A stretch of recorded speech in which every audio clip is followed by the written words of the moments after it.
Golden State Media Concepts bring you Book Review Podcast, a haven for bookworms of all ages and the widest genres, from mystery to memoirs, romance to comedy, fantasy to sci-fi. If you love to read, this is a podcast for you. It's the Golden State Media Concepts Book Review Podcast.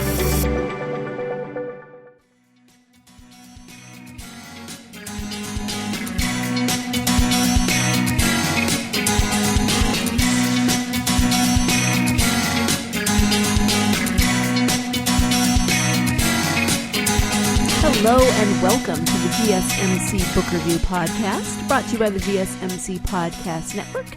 I'm your host, Sarah, and it's Tuesday, so I spent part of my weekend talking to another author, which is a very cool way to spend a part of your weekend. At least it is for me, and hopefully it's a very cool way to spend a part of your midweek whenever you listen to the podcast of the interviews.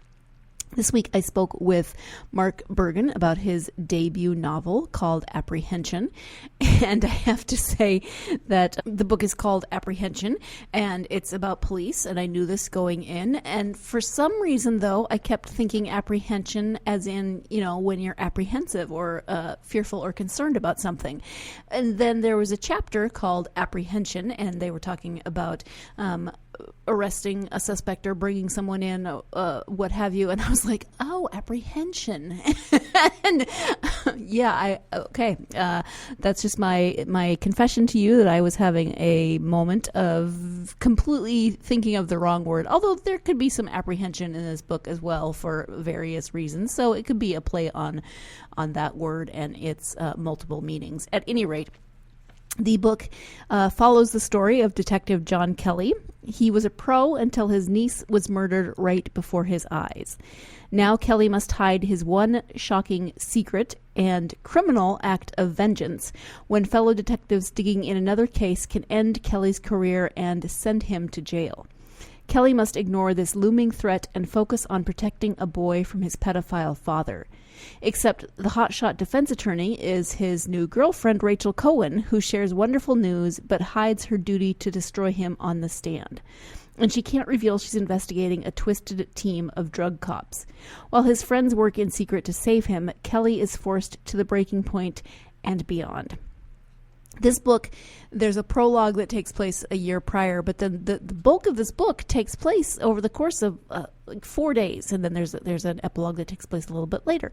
But the bulk of the book takes place over 4 days, and these are some crazy action-packed days. I mean, everything that John Kelly goes through, everything that pretty much all of the characters go through, because there's different elements of the story that you see through different characters' eyes or through a different lens, and it's a fascinating look at police work, police life. It does take place in 1988, so it's also a fascinating look at police work in a time before cell phones, before desktop, laptop computers, etc., before the internet.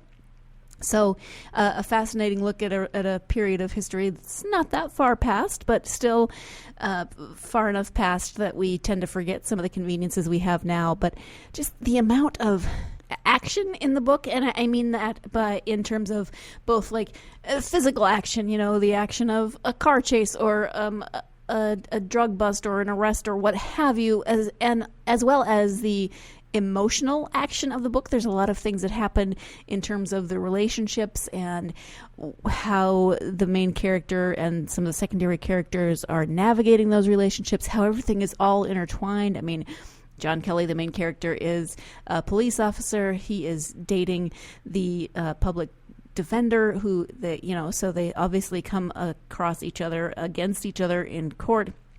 This has an effect on their relationship, as does a few other aspects of their relationship that you find out throughout the 4 days. I mean, it kind of makes me tired just thinking about it in these 4 days. Wow. At any rate, it is quite the full set of 4 days. And rather than me continuing to ramble on about those 4 days and about this book, we should turn and find out what Mark would like to say about his own book. Before we get to that interview, I do have copies to give away, so stay tuned until the end of the podcast to find out how you might enter to win a copy of Apprehension by Mark Bergen. In the meantime, let's go ahead and turn now to that interview with Mark. Hi, Mark. Thank you so much for joining me on the podcast. Hi, Sarah. Thank you very much for having me. I am very excited to have you here to talk about your new book, Apprehension. Before we get to the book, though, if we could get to know you a little bit, that would be great if you could share something about yourself. Sure. This is my first book. I retired police officer. I retired 6 years ago. I had to retire. I'll get to the story on that in a little bit. I had been a newspaper reporter before that. Was born and grew up in Philadelphia, and I'm now in Alexandria, Virginia. Okay, thank you for that. So, can you give a quick overview of the story in Apprehension? The theme of Apprehension is police stress and the effects that it has on officers, leading them almost to the point of suicide. It's the story of a detective named John Kelly and the 4 best and worst days of his life. We meet him while he is preparing to go to trial to send away a pedophile who was about to prey on the man's own son. So Kelly needs this trial to protect the kid. But while he's getting ready for this, he learns that a stupid and terrible thing that he did about a year ago is about to be unearthed. It'll probably cost him his job. It may send him to prison, and there's nothing he can do to stop it. So he has to continue with his trial prep. And another wrinkle in this trial is that the defense attorney is Kelly's secret girlfriend. They've just sort of started together, and she has both a wonderful secret to tell him right now and a terrible secret she has to spring on him at trial. Yes, it is quite the 4 days for John Kelly. I want to say it's a bit of a storm that with an S word in front of it that I can't say on the podcast. Okay. So yeah, everything kind of dumps down on him all at once. And what was your inspiration for the story itself? About 30 years ago, when I was an officer, I was in a drug unit, and I was under a lot of stress myself. It was very hard work. I was working 56 hours a week, 50 or 60 hours a week on the street, maybe another 20 or so in court, because we arrested a lot of people. I was going through a divorce and having a very bad time of it. So suddenly, although I'd always wanted to be a writer, I had never written fiction. I'd never tried. But suddenly a bunch of ideas sort of popped into my head, and I was fortunate enough that I wrote them down and then completely left them aside for 30 years. When I had to retire, I pulled them out and fleshed them out. Took about a year to write the novel, took another year to polish the novel, and took about another 2 years after that to sell it. And during all that selling time and pitching and looking for agents and looking for publishers, I was constantly reopening it to make paragraphs a little tighter, to improve dialogue, things like that. So it took a long time to write. Mm-hmm. Is that why the book is set in 1988? A couple of reasons. Yes, that's very much when I envisioned it. If anybody in the book had cell phones, none of the conflicts would occur. So I had to write it before cell phone time. In fact, one time I sat down and rewrote it to bring it up to modern times, and everybody was either constantly dropping their phone or leaving it behind, or the battery died and it read stupid. Also, I very much wanted it to be a realistic book. I wanted it to be as true as fiction could be. And a key twist in the story deals with a certain law about parental abduction, and how that law was framed changed right after 1988. So I wanted to set the book at a time when what I was describing was true. Mm-hmm. And this really has nothing to do with the story itself, but what part I laughed at the scene where John, the main character, was having a bit of a meltdown, and he he thought about picking up the green Selectrix typewriter, That's and another smashing it. And first I was laughing at the Selectrix typewriter, which you just don't see anymore, and then also I was laughing because he was like, but he liked that typewriter, so he didn't do it. Well, that's one of the very true stories. I love Selectrix. I was a newspaper reporter for 4 years, and we used Selectrix a lot. I just like the rhythm of it. But that's another reason why I couldn't make it modern times. I would have had to get rid of that little moment, and I like that moment. Yes, yes. Thank you. So let's talk a little bit more about the protagonist, John Kelly. He basically goes by Kelly throughout the book. What about him do you think might resonate with readers?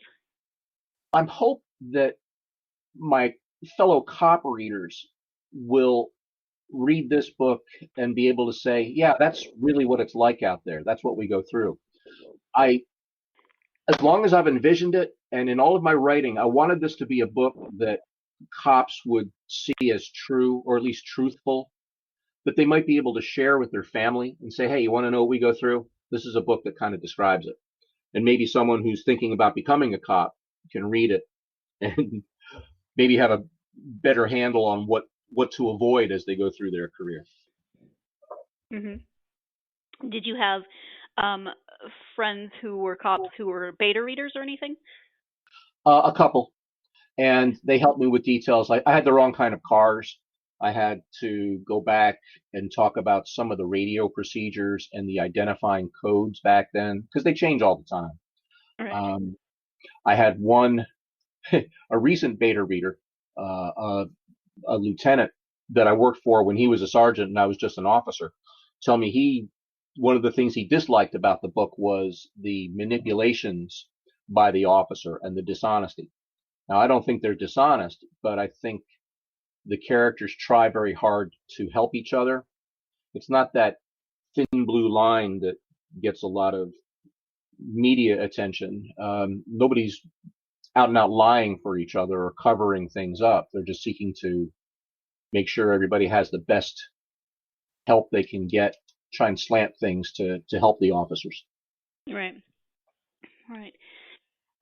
So a lot of this is from your own experience being a police officer. Did you do particular research, maybe just to refresh your memory, or was there any other kind of research you did? It was almost all memory refreshment. Most of the story just popped out of my head. It's all fiction, but there are a number of scenes that are true. The witch doctor is a true story. With the names changed. Okay. Some of the other events, everything in the book could have happened, and some of it did. I have to make clear the magnets didn't happen. I won't talk about what the magnets are. People can read it, but what I described we did with magnets, we didn't actually do. We talked about it, but we didn't do it. Mm-hmm. Well, that's probably good. Yeah, the witch doctor story, I don't want to give it away, but it was fascinating, a little bit funny, and also just like, wow. The criminal justice system is very big and very complex and very diverse and very busy, and things get lost. So maybe the witch doctor just sort of helped things get lost. Right. There's never been an explanation for what actually happened in the real case that's based on. So. Wow. That's fascinating. But let's go ahead and take our first break of the podcast. When we come back, we'll talk about more of how Mark went about writing some of the autobiographical elements of the book, what's fictionalized, what maybe happened to him, maybe happened to other people. So stay tuned. You're listening to the GSMC Book Review Podcast, and I'll be right back. Want to know the latest and hottest music hitting the airwaves? Don't be left out. Listen to the Golden State Media Concepts Music Podcast. Keith keeps you on the loop with everything you need to know from pop, rock, hip-hop, and the top 40. And we'll throw in news of your favorite artists, concert and tour dates, and so much more. Listen no further, because this is the gold standard in music podcast.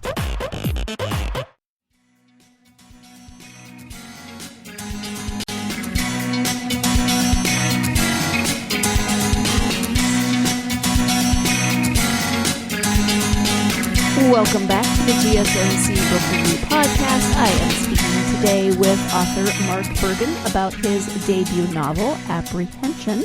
Let's go ahead and get back to that interview. You've touched on this, but there are definitely autobiographical elements in the book, but how did the writing process go for you, where you decided what to include that was autobiographical, what to bring in that was fiction?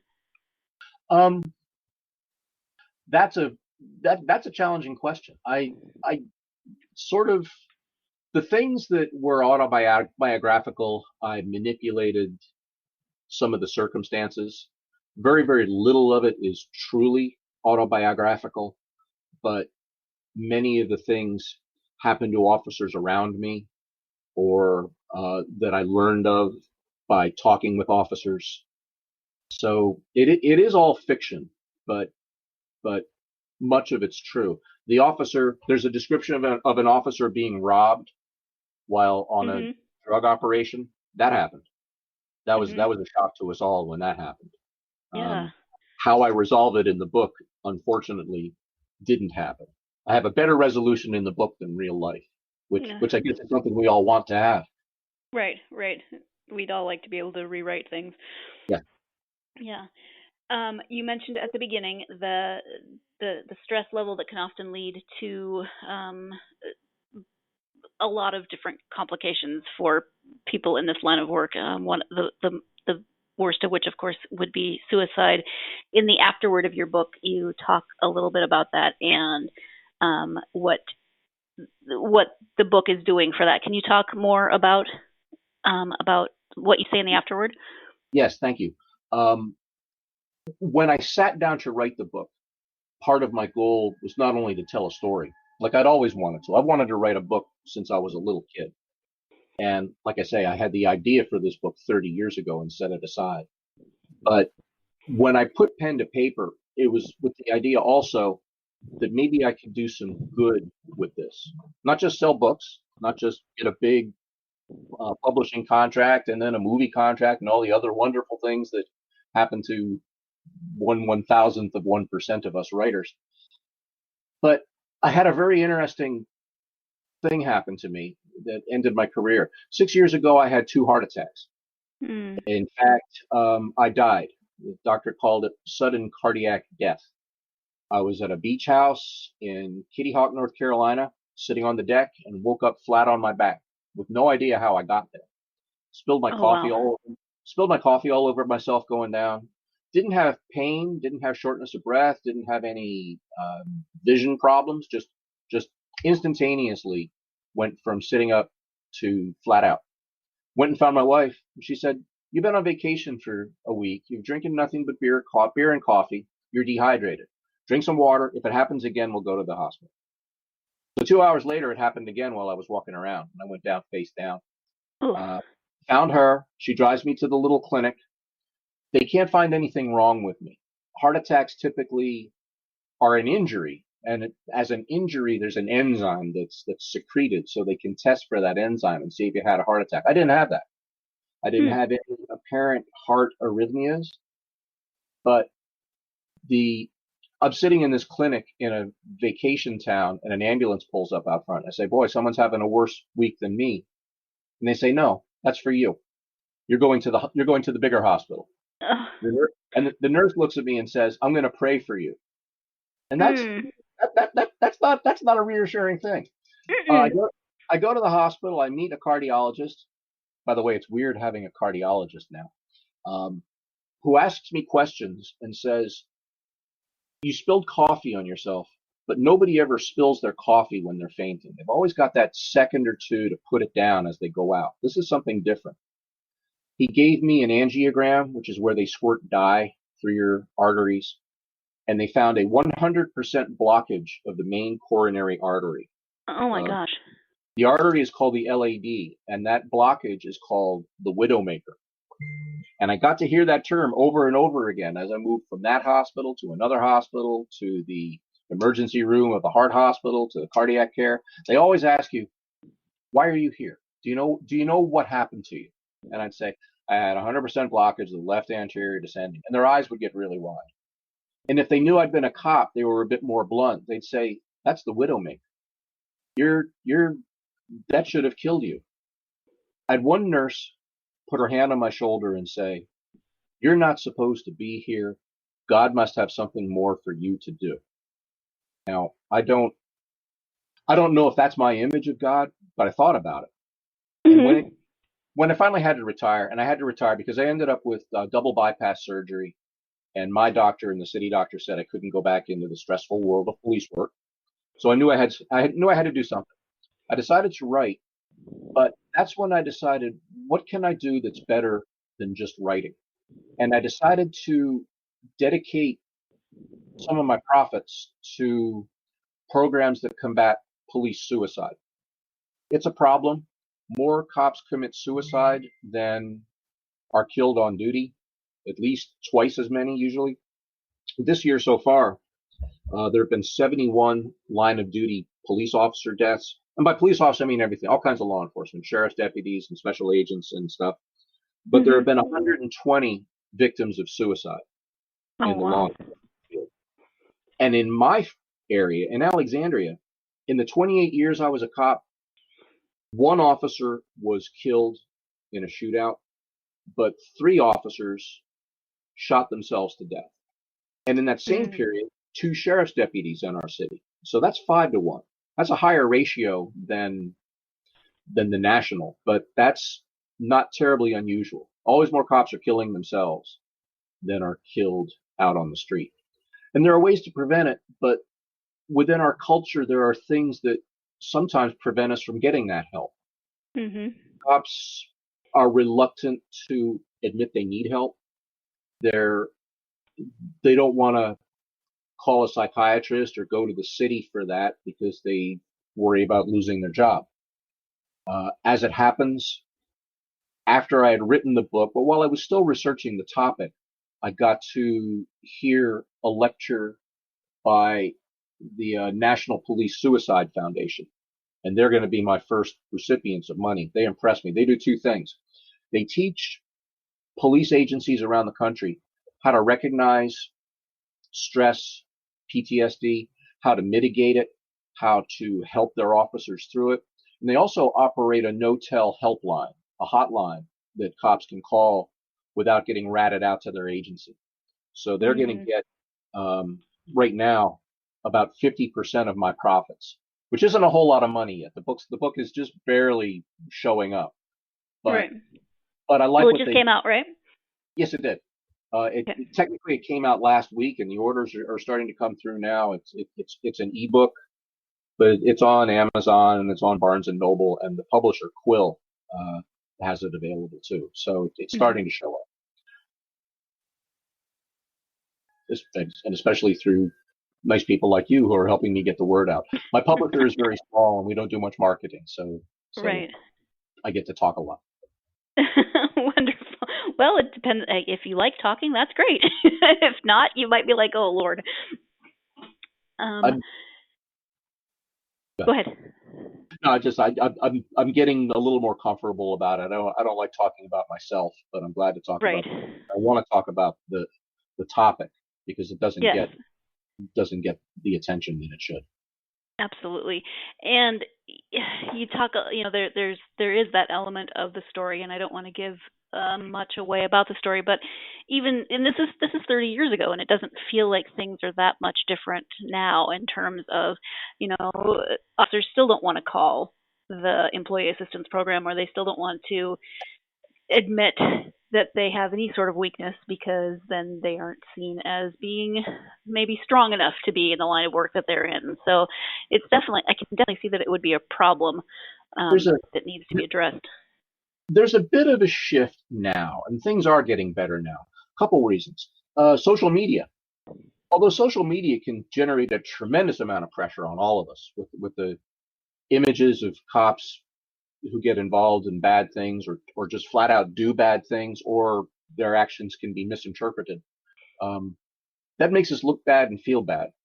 But it's also an area in which cops can draw some strength. There are groups on social media that try to highlight this issue.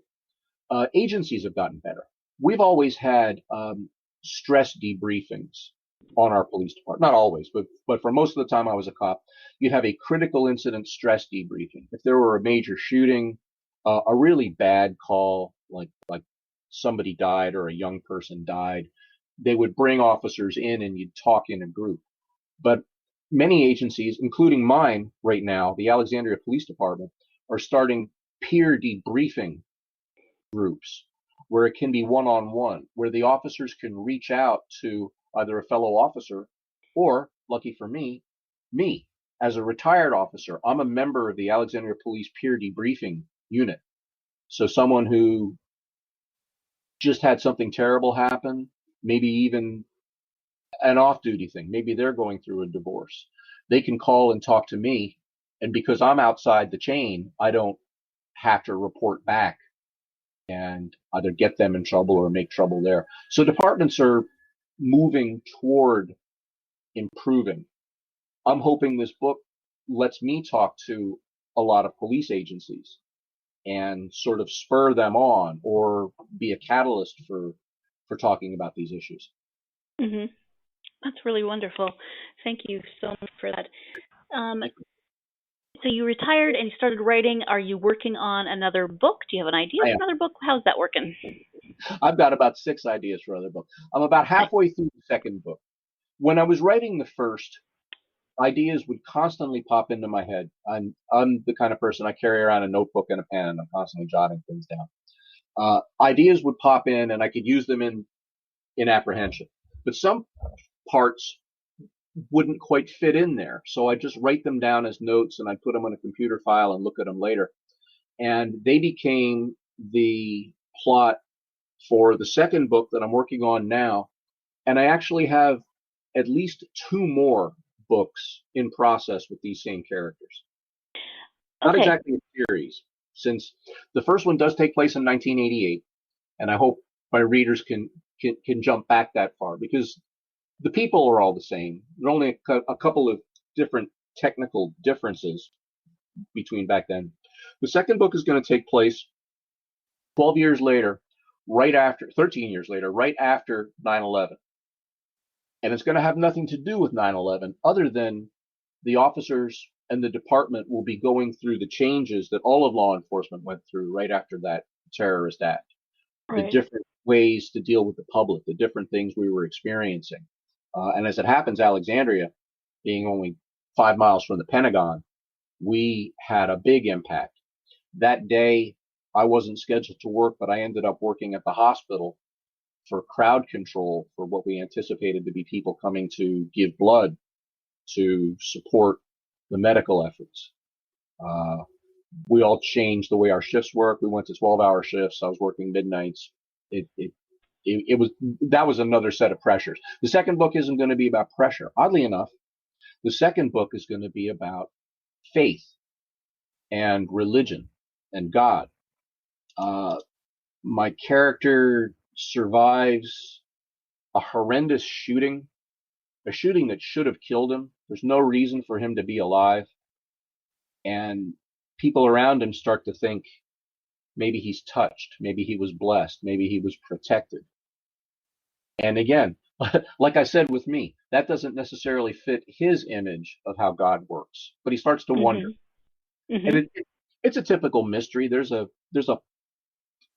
investigation he's going through. There's a defense attorney who has her own subplot within it. I like to weave a lot of characters together and bring them bring them all together in the end, moving along a similar path, but taking different viewpoints of the issues. Hmm. Well, actually, that makes me happy because at the end of the book, I was like, okay, well, that's great. We wrapped a few things up, but I still want to know more. So I'm glad that some of those characters will be coming back. That's the most wonderful thing you can say to an author. Maybe you've said that to other authors, but that you like the characters, that you're interested in them, that you want to rejoin them in the future. That's music to my ears. Thank you. You're welcome. And I will say that I have, in fact, said that to other authors, but that does not make it any less true every time I say it. I mean, I am the type of person that falls in love with characters, gets invested in characters, doesn't want the book to end because I want to know more about the characters. Give me an epilogue that covers the next 300 years, and I am good to go. But we do have to take our second break of the podcast, and when we come back, we'll be wrapping up this interview with Mark Bergen. So stay tuned. You're listening to the GSMC Book Review Podcast, and I'll be right back. Tired of searching the vast jungle of podcasts? Now listen close and hear this out. There's a podcast network that covers just about everything that you've been searching. The Golden State Media Concepts Podcast Network is here. Nothing less than a podcast bliss with endless hours of podcast coverage. From news, sports, music, fashion, cooking, entertainment, fantasy, football, and so much more. So stop lurking around and go straight out to the Golden State Media Concepts Podcast Network. Guaranteed to fill that podcast itch. Whatever it may be. Visit us at www.gsmcpodcast.com. Follow us on Facebook and Twitter, and download us on iTunes, SoundCloud, and Google Play.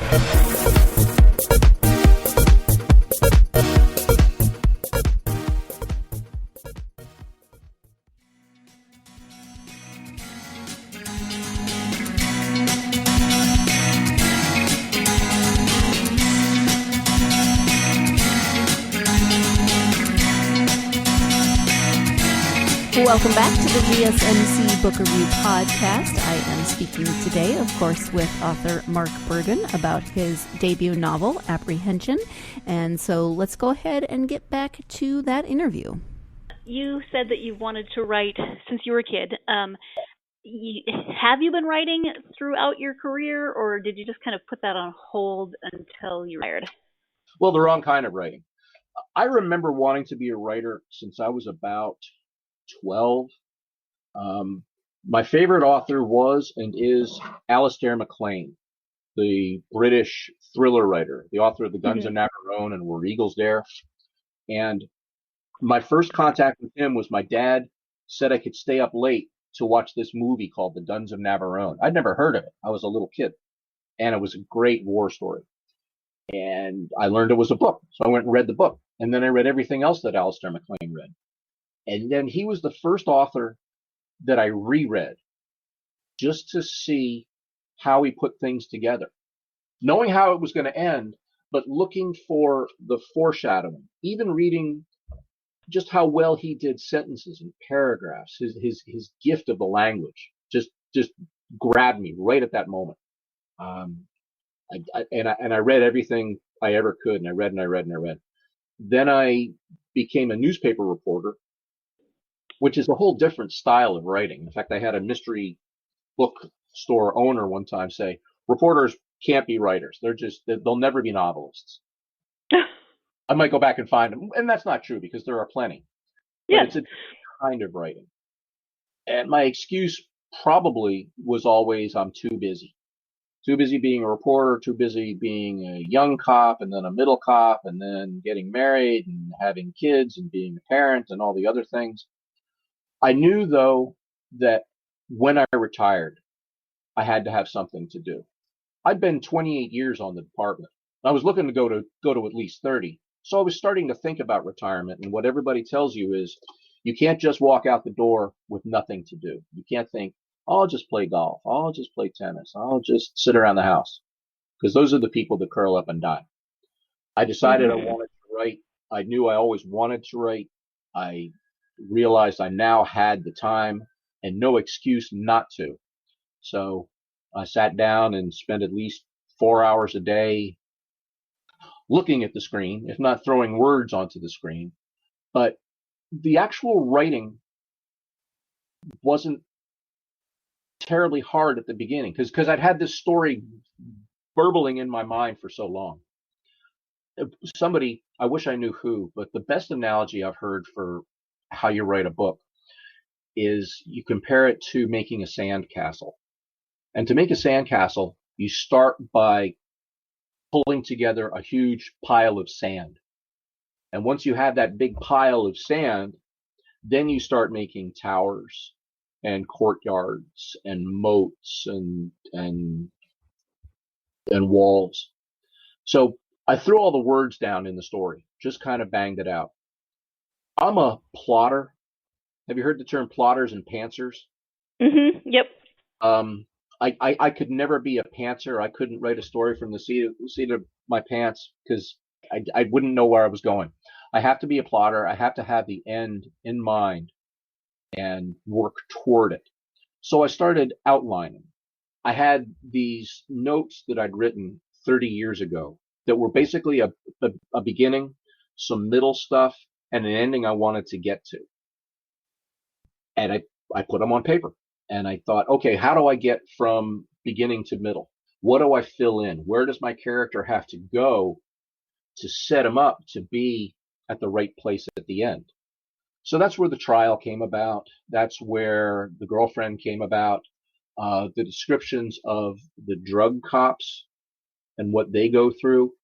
It was the drug unit I was on when I first made the first notes for this book. It was called the Jump Out Boys, the tactical unit, where we were arresting street corner drug dealers and drug buyers in basically in the poor communities where drugs are sold out on the street. And it was pure Starsky and Hutch. It was all jumping out of cars and chasing people and exciting, but it got to be a drag for a couple of reasons. Nobody thanks you when you're doing narcotics work. There's no community that comes out and says, "Oh, you're doing a great job." If anything, it's the opposite. You've got the grandmothers who come out and say, "Why are you doing that to these boys? It's the only way they have to make money." Mm-hmm. Which is a little startling and hard to get through. And drug enforcement, we did a good thing because we kept the lid on a dangerous part of the community, or a danger that could build in the community, at a time when it was really, really ripping up a lot of cities on the East Coast. DC had something like 572 homicides in 1988. We had 6. They're right across the river, so we look at them a lot. The drug trade tremendously accelerated the violence in some of the communities. So we kept that down because we could have been anywhere. We were jumping out all the time. There were 5 different neighborhoods that we could operate in on any given night, and we usually hit at least 2 of them a night, making 2, 3, 5, 8 felony arrests each night, and they all end up in court, so you're there. But at the end of 2 years on that unit, when I found myself arresting some of these guys for the 3rd time, where I'd gotten them convicted and sent to prison the first time, and they come out after a short sentence, do the same thing, I send them again. They come out, do the same thing, and I send them for the 3rd time. I kind of decided that all I was doing was giving a bunch of kids felony records. I wasn't really stopping them or the drug trade in the city. I wasn't helping. It had to be done, but I didn't want to do it anymore. So I went back to being a regular patrol officer and did all the other good stuff that the cops get to do. Became a sergeant, was a public information officer, was a training officer, became a sergeant, became a lieutenant, and I was a lieutenant when I retired. So out of your experience, do you have advice for aspiring authors? Write. Just write. There's no correct way to write. There's nobody who can tell you this is the path that you must take in order to be a success. Get in front of a computer screen get a notebook, get a spiral notebook, and write some ideas. Have faith in yourself. I had no idea whether anything I was writing was going to be any good at all. And my first beta readers, my family, of course they love it because they're my family. What are they going to say? Mm-hmm. But people did eventually give me some good feedback and support. But you're not going to have that at first. You're just going to have you, a brand new writer, sitting alone somewhere, scribbling, putting ideas down, and wondering whether they're any good. They are good. They're your ideas. They're valuable. They're wonderful. Stick with them. And then at some point, screw up your courage and show them to somebody else. There are writers groups in every community, and social media lets you connect with them more easily. The library, your local library might have a writers group, or your favorite English teacher from high school, or your neighbor who's a big reader, or the librarian. Somebody can look at what you're writing. So you have to prepare yourself for that and steel yourself for that and hope that it's a positive experience. But it should be. They're your thoughts, and anybody can write. If I can write and get a book published, anybody can write. Thank you. You mentioned Alistair MacLean as your favorite author. Do you have other favorite authors or genres when you read? Well, going back to my original favorites, Alistair MacLean, Adam Hall, the spy stories, Jack Hunter, who wrote The Blue Max, is one of my favorites. John D. MacDonald has always fascinated me. But unfortunately, all those guys are dead. The good writers out today, I try to operate within the police procedural and mystery genre. I've been told I'm not a thriller writer because I don't have a villain. There are no villains in police. I'm not ever going to write a serial killer story because they're a bit fantastical. But there's a writer named Dana King here in Northern Virginia who writes a really good series about a small Pennsylvania town and its police department. E.A. Amar writes fantastic. He's been on the podcast. Stories. Yes. Huh? Really? Yeah. Oh, he's fantastic. He is. I'll loop back to him after I talk about some of the other writers, but he changed my life. But his books are among the most exciting I've ever read. And his was probably one of the only books in the last 3 years that I read in one sitting. I just did not get up once I started reading. The second book in his The Dead trilogy. We're still waiting for the third. His latest is The Unrepentant, which is fantastic. Yeah. Angie Kim, a new writer, just wrote a fantastic book called Miracle Creek that if I told you it was about motherhood, you wouldn't understand at all, but it's a fantastic mystery, courtroom drama that keys very much on motherhood and love and women and children. And it's a fantastic story. She's a great writer. David Swinson writes cop stories in Washington, D.C. And a brand new writer named Patricia Harmon just came out with a book last week with what I thought was the worst title ever. The Hooker, the Handyman, and What the Parrot Saw. But well, it grabs your attention. It does. It does. And her writing grabs your attention because it's the most erotic book I've ever read in my life within the structure of a police procedural. It's fantastic. She hates when I say it's 50 Shades of Silence of the Lambs. But it is, and it's good. So there are a lot of nice... I'm in Alexandria, Virginia, which is across the river from Washington, D.C. And this area is full of writers. I met Ed Amar at a conference called Thriller Fest in New York about 3 years ago. He was doing a panel on noir type stories. And that was at a time when I was trying to figure out how to define mine. And he was there, and he had mentioned that he was in D.C., and I talked with him after. He invited me to an event called Noir at the Bar, which we have around here, where writers will read a short selection, either written for the event or a piece of their upcoming book. And I got to know writers.